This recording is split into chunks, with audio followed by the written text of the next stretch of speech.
Les derniers instants bouleversants de Daniel Bilalian racontés par Gérard Holtz. Le jeudi 15 mai, les médias français ont été choqués d'apprendre une triste nouvelle. Le journaliste chevronné Daniel Bilalian est décédé à l'âge de 78 ans.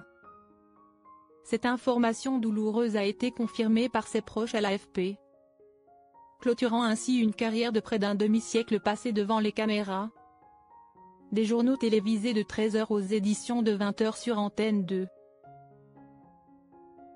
Peu après, sur CNews, le commentateur sportif Gérard Holtz, ami proche de Daniel Bilalian, n'a pu contenir son émotion en révélant les derniers moments particulièrement poignants de son ami. « Je l'ai appelé la nuit dernière, très tard. Il y a 3 semaines encore, j'entendais sa voix au téléphone. Mais il ne pouvait plus décrocher, car il était trop faible », a confié Gérard Holtz, la voix nouée. Il a raconté qu'au dernier jour de sa vie, Daniel Bilalian s'est battu contre la douleur et une longue phase d'épuisement, au point de ne plus avoir la force d'accomplir les gestes les plus simples. C'était un homme fort, toujours impeccable en public. Être cloué au lit, ne plus pouvoir parler beaucoup, pour lui, c'était sans doute plus douloureux encore que la souffrance physique, a ajouté Holtz, profondément affecté. Non seulement il a assisté à l'effondrement physique de son ami, mais Holtz a également exprimé sa tristesse de voir ce dernier lutter dans la solitude, tenant à préserver ses proches de trop d'inquiétudes. Daniel ne voulait pas qu'on le voie faible. C'était sa façon de préserver la dignité d'un journaliste habitué à affronter le monde avec une image de force, a-t-il partagé avec émotion. La cause précise de la mort de Bilalian n'a pas été officiellement communiquée, mais l'on croit qu'il s'est éteint après une longue lutte contre la maladie. Pour Gérard Holtz, Daniel n'était pas seulement un collègue, mais aussi un ami, un supérieur attentif et un journaliste instinctif au sens le plus pur du terme. Il continuait à lire, à suivre l'actualité, surtout politique, jusqu'à ce qu'il n'en soit plus capable, a-t-il confié.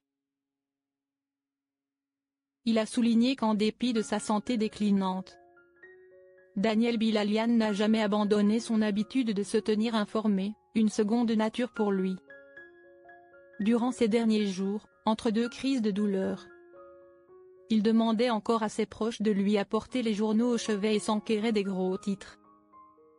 Il avait peur d'être dépassé par l'actualité, ne serait-ce qu'un seul jour. Voilà le vrai Daniel que j'ai connu, un journaliste de cœur, passionné par l'information, pas par la gloire, a raconté Holtz avec émotion. Pour ses proches, la disparition de Bilalian n'est pas seulement une perte pour les médias français, mais aussi un rappel de l'esprit d'une génération de journalistes plaçant la mission d'informer le public au-dessus de tout, malgré l'âge ou la maladie. Pour eux, Bilalian restera à jamais un modèle de dévouement inlassable, un esprit professionnel qui restera gravé dans la mémoire de ceux qui l'ont côtoyé. Évoquer Daniel Bilalian, c'est évoquer un visage emblématique de la télévision française. En juillet 2004, il fut nommé rédacteur en chef du service des sports de France Télévisions. Sous sa direction, de grands événements sportifs comme la cérémonie d'ouverture des Jeux Olympiques de Turin ont été retransmis en direct pour des millions de téléspectateurs. Bien qu'au départ ce poste ne fût pas celui qu'il convoitait, comme l'a souligné Gérard Holtz, il s'est totalement transformé, devenant un dirigeant déterminé et un négociateur hors pair, veillant à ce que France Télévisions conserve les droits de diffusion des grands événements sportifs pendant 11 ans. Pendant plus d'une décennie à la tête du service des sports, Daniel Bilalian a marqué de son empreinte par un style de gestion à la fois ferme et souple, sachant toujours trouver l'équilibre entre les attentes du public et la stratégie de développement à long terme de la chaîne. Sous sa direction, France Télévisions a non seulement conservé sa place de leader national pour la couverture sportive, mais a aussi élargi sa portée, rapprochant les grands événements du public. En 2016, lorsqu'il a décidé de clore son parcours en tant que directeur des sports après les Jeux Olympiques de Rio, Daniel Bilalian a légué à ses successeurs une base solide et une équipe de journalistes sportifs chevronnés. Même après avoir quitté son poste de dirigeant, il a continué à suivre discrètement les grands événements, gardant un œil attentif sur chaque évolution du journalisme sportif moins fidèle à son instinct de journaliste dévoué à vie au service du public. L'annonce de sa disparition a laissé un grand vide dans le cœur de ses collègues et de ses admirateurs. Le journaliste Laurent Luyat a exprimé son émotion sur X, Twitter.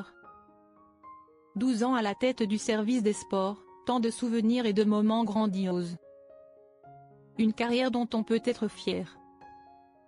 Toutes mes condoléances à la famille de Daniel Bilalian. Patrick Chen, qui a longtemps travaillé aux côtés de Daniel, a lui aussi confié son chagrin. Je suis profondément ému par son départ. J'admirais son élégance et son humour très british. Quand je présentais le journal de 13h, lui s'occupait du 20h. C'est ainsi que nous étions liés. Repose en paix, cher Daniel. Au-delà de ses collaborateurs directs, de nombreuses générations de jeunes journalistes et de téléspectateurs ont exprimé un profond respect pour Daniel Bilalian.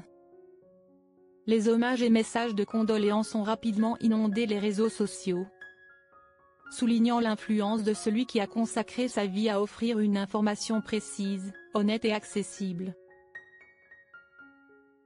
Pour ceux qui restent, le plus grand héritage de Daniel Bilalian ne réside pas seulement dans ses journaux soignés ou ses émissions sportives spectaculaires, mais dans l'esprit même du journalisme qu'il incarnait, passion, intégrité et un profond sens du service au public.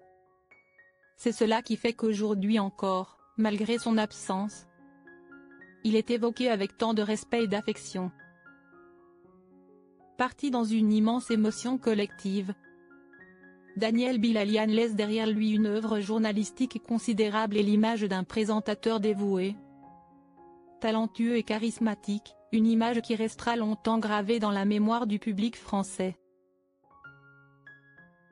Bien au-delà des chiffres, des reportages ou des grandes retransmissions sportives, son héritage est avant tout la confiance que le public plaçait dans le journalisme. Durant des décennies à l'écran, Bilalian a su insuffler aux téléspectateurs un sentiment de sérénité face à l'actualité, car chacun savait que l'information serait transmise avec rigueur, impartialité et une prestance inimitable. Il faudra sans doute longtemps avant que la télévision française ne retrouve un visage laissant une empreinte aussi forte que celle de Daniel Bilalian moins. Un homme qui n'a pas seulement présenté les informations, mais a transmis la flamme du journalisme par une vie entière consacrée à ce métier, avec franchise et passion.